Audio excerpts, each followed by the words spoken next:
Assalamualaikum and hi, I am presenting my group which is group 3 and we are from JBA 27258. Allow me to introduce my group members. Our team consists of 5 members beginning with Ahmad Rakin Infan, Ahmad Fazil and Iskandar bin Baharuddin. I am Aminah Shakira binti Nazri, Nur Ashikin binti Abu Sama and last one is Aniza Zurin binti Anwar. So let's begin our presentations. For sample A, we choose Madam Nurhana as a person to be analyzed to gather the information of the government servant pension scheme. So now we move to the background profile. Name is Madam Nurhana Ahmad Kamari, which is now 52 years old. She works as a teacher and presently work at SK Kota Masai 2 and her monthly income is 7,500. Years of service is 26 years. Retirement age is 56 years old. And her annual increment salary is 250 and years to retirement is 4 years. Life expectancy is 77 years and the retirement needs is 70% of a last drawn salary. The minimum required to receive full pension is 25 years. Madam Nurhana years of service is 30 years, therefore she will receive full pensions, which is a 50% of last drawn salary. So here is the list of informations to calculate the projected retirement income. Madam Nurhana retirement income needs is 70% of last drawn salary in the first year. Retirement income needs will increase annually at 3.4% of inflation rate. Madam Nurhana's salary will increase 250 per year until her retirement age of 56. Her retirement funds will earn 5% return annually. Retirement duration is 21 years. Years until retirement is 4 years. And she will receive full pensions because of fulfilling minimum required service of 25 years.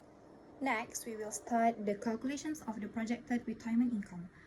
Firstly, we need to calculate final salary at retirement. Madam Nurhana current salary is 7,500 with increment salary per year is 250.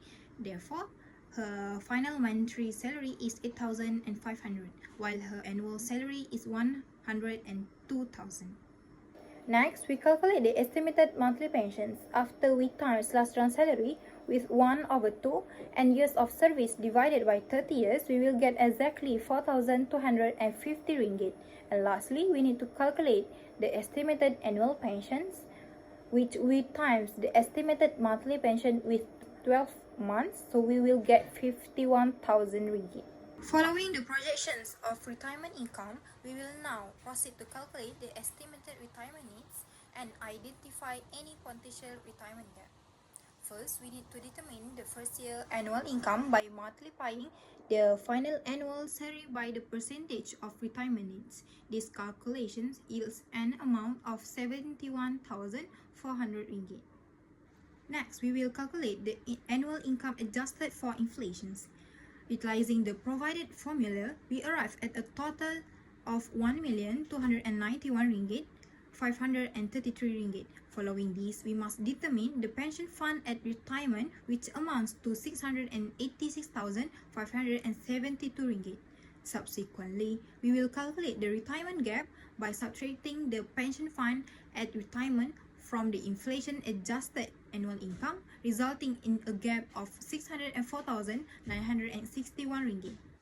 Last but not least, we will continue to calculate retirement gratuity by determining the final salary at retirement, which amounts to 229,500. After recalculating the retirement gap, we now identify a shortfall of 375,461. For the justification and suggestions, Madam Nurhana faced a retirement gap of 375,461, necessitating a shift from passive saving to strategic wealth optimization to close this gap within 4 years. Kumpulan Wang Persaraan assert that while the government pension provides 60% replacement of the most recent salary, it often overlooks the lifestyle inflations and the need for the lump sum for luxuries or vacation in early retirement.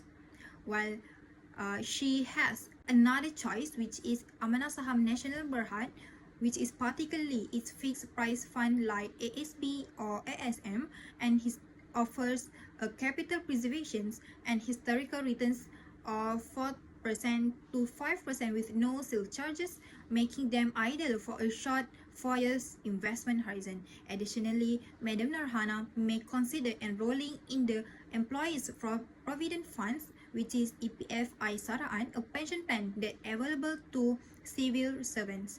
These options allows her to benefit from a steady income while making a voluntary contributions, which are eligible for a government matching incentive of 20% up to 500 annually.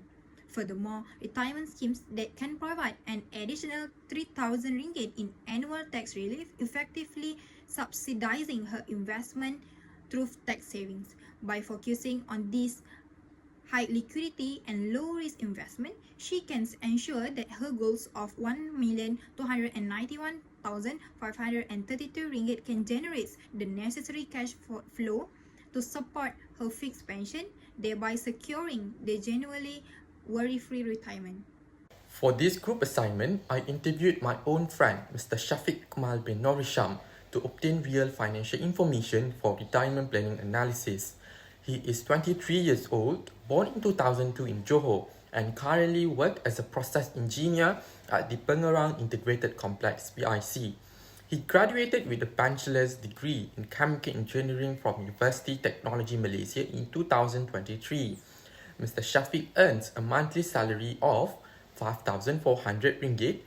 To find his annual income, I multiplied his monthly salary by 12 months, which gives 64,800 ringgit per year. According to EPF contribution guidelines in Malaysia, employees contribute 11% while employers contribute 12%. This means a total of 23% of his salary is saved into EPF every year. To calculate his annual EPF contribution, I took 23% of 64,800, which result in 14,904 saved into EPF each year. According to retirement regulations in Malaysia, the retirement age for private sector employees is 60 years old. Since Mr. Shafiq is currently 23 years, this means he has 37 years left until retirement, and he is expected to retire in the year 2062. According to the Department of Statistics Malaysia, the average life of expectancy for Malaysian males is 73 years. This means Mr. Shafiq is expected to spend 13 years in retirement, calculated by subtracting 60 from 73. To estimate how much his EPF savings will be grown by retirement, which include the salary growth rate of 2% based on the data provided. First, for the employer contribution, which is 12% of his salary, I projected the total amount accumulated over 37 years, including salary growth rate, is estimated to grow approximately 598,638 ringgit by the time he retires. Next, for the employee's contribution, which is 11%, I use the same assumption and projection period.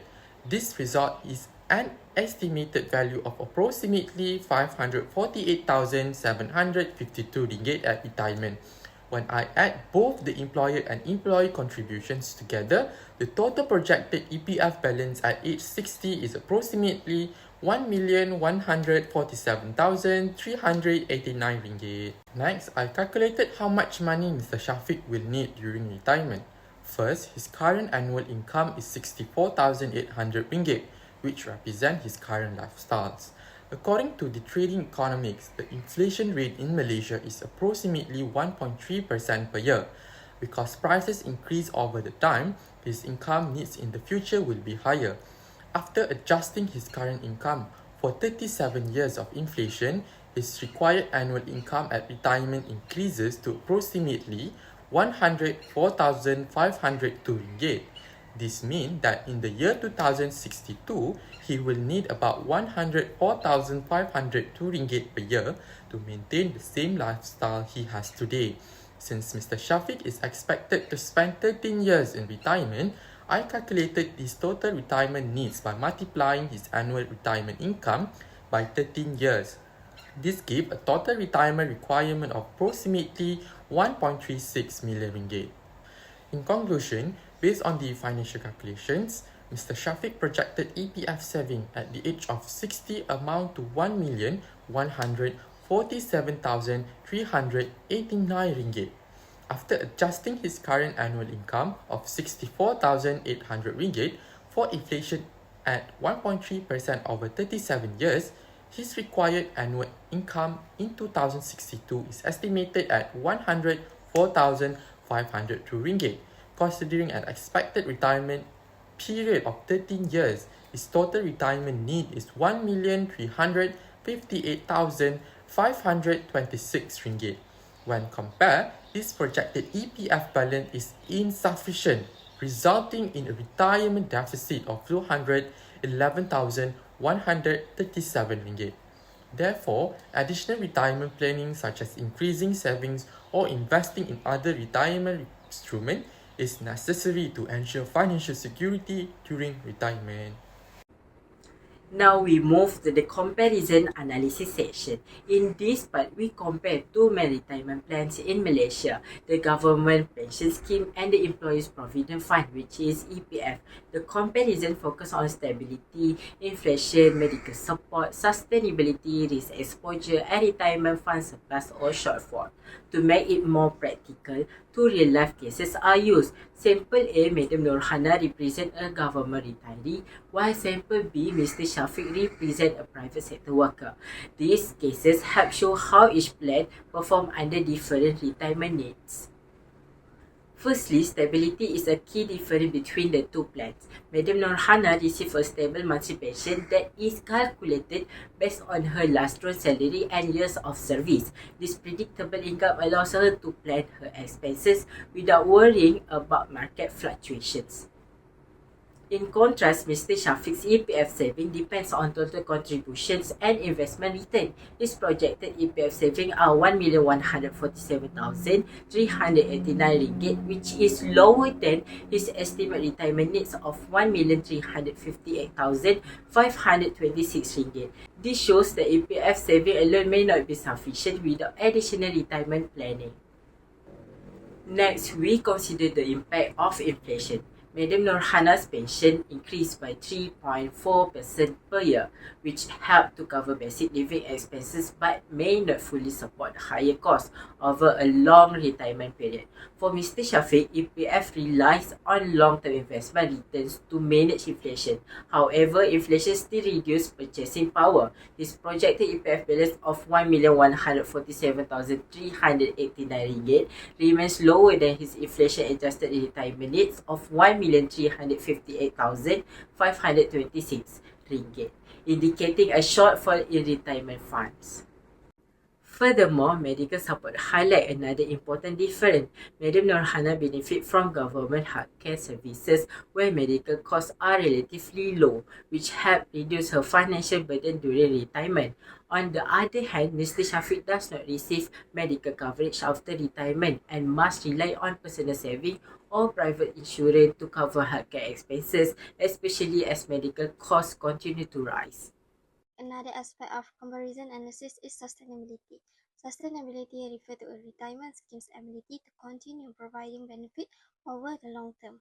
For Madam Nurhana, the government pension is generally stable because it is funded through government and tax, but future policy changes, population aging, or economic challenges may affect pension payouts.